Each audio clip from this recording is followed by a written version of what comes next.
Assalamualaikum warahmatullahi wabarakatuh. Hari ini saya akan menceritakan tentang kelahiran Nabi Shallallahu Alaihi Wasallam.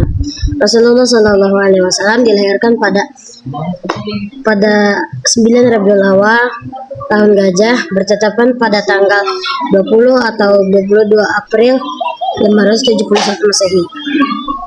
Beliau Shallallahu Alaihi Wasallam dilahirkan dari suku Quraisy, yaitu suku yang paling terhormat yang terpandang di tengah masyarakat Arab pada waktu itu. Dari suku Quraisy tersebut, beliau dari Bani Hashim, anak suku yang juga paling terhormat di tengah suku Quraisy. Rasulullah Shallallahu Alaihi Wasallam lahir dalam keadaan yatim karena bapaknya Abdullah telah meninggal ketika ibunya Aminah mengandungnya di usia 2 bulan. Setelah melahirkan, sang ibu segera membawa bayi tersebut ke kakeknya Abdul Muthalib. Betapa gembiranya sang kakek mendengar berita kelahiran cucunya. Lalu dibawanya bayi tersebut ke dalam Ka'bah. Dia berdoa kepada Allah dan bersyukur kepadanya. Anak tersebut kemudian diberi nama Muhammad, nama yang belum dikenal masyarakat Arab waktu itu. Lalu pada hari ke-7 setelah kelahiran Rasulullah SAW dihitan. Selain ibunya, Rasulullah SAW disusukan juga oleh Suwaibah, budak Abu Lahab. Kemudian, sebagaimana adat kebiasaan masyarakat perkotaan waktu itu, ibunya mencari wanita pedesaan untuk menyusui putranya. Maka terpilih seorang wanita yang bernama Halimah binti Abi Zu'aib dari suku Sa'ad bin Bakar, yang kemudian lebih dikenal dengan panggilan Halimah As-Sa'diyah. Sesungguhnya atas kehendak Allah jugalah hingga Halimah As-Sa'diyah disusui Rasulullah SAW ketika kecilnya, sebab ketika pertama kali ditawarkan untuk menyusuinya, dia terasa enggan menerimanya karena Rasulullah SAW anak yatim yang tidak dapat diharapkan imbalan materi yang layak dirinya. Tetapi ketika tidak didapatkan lagi bayi lain untuk disusui, maka dia pun menerima bayi Muhammad untuk disusui di perkampungan Bani Sa'ad.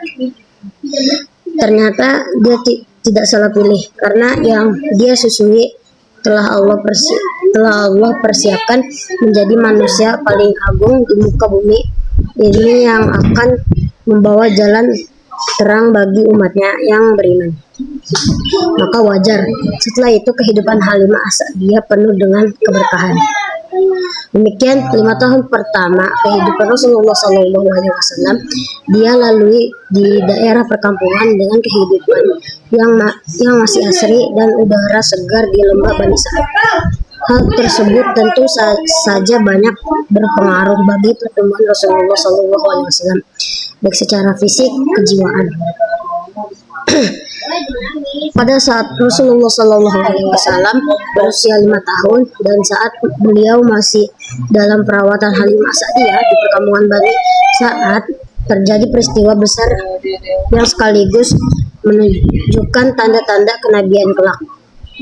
Peristiwa tersebut dikenal dengan istilah pembelahan dada atau syaqqus sadr. Suatu hari ketika Rasulullah SAW bermain bersama teman-temannya, tiba-tiba datang malaikat Jibril menghampiri dan menyergapnya. Lalu dia dibaringkan, kemudian dadanya dibelah, lalu hatinya diambil, selanjutnya dikeluarkan segumpal darah dari dirinya.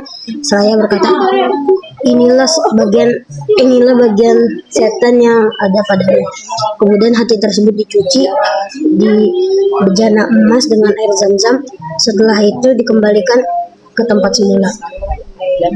Sementara itu teman-temannya sepermainannya melaporkan kejadian tersebut kepada Halimah. Seraya berkata, Muhammad dibunuh. Maka mereka bergegas menghampiri tempat Rasulullah SAW. Semula di sana mereka mendapatkan Rasulullah SAW keadaan pucat pasi. Setelah kejadian tersebut, Halimah sangat khawatir terhadap keselamatannya. Muhammad kecil Shallallahu Alaihi Wasallam Akhirnya tak lama setelah itu, dia memutuskan untuk memulangkannya kepada ibunya di kota Mekah. Maka berangkatlah Halimah ke Mekah dengan berat hati dikembalikan Rasulullah SAW kepada ibunya. Oke, mungkin itu saja dari saya. Wabillahi taufiq wal hidayah. Assalamualaikum warahmatullahi wabarakatuh.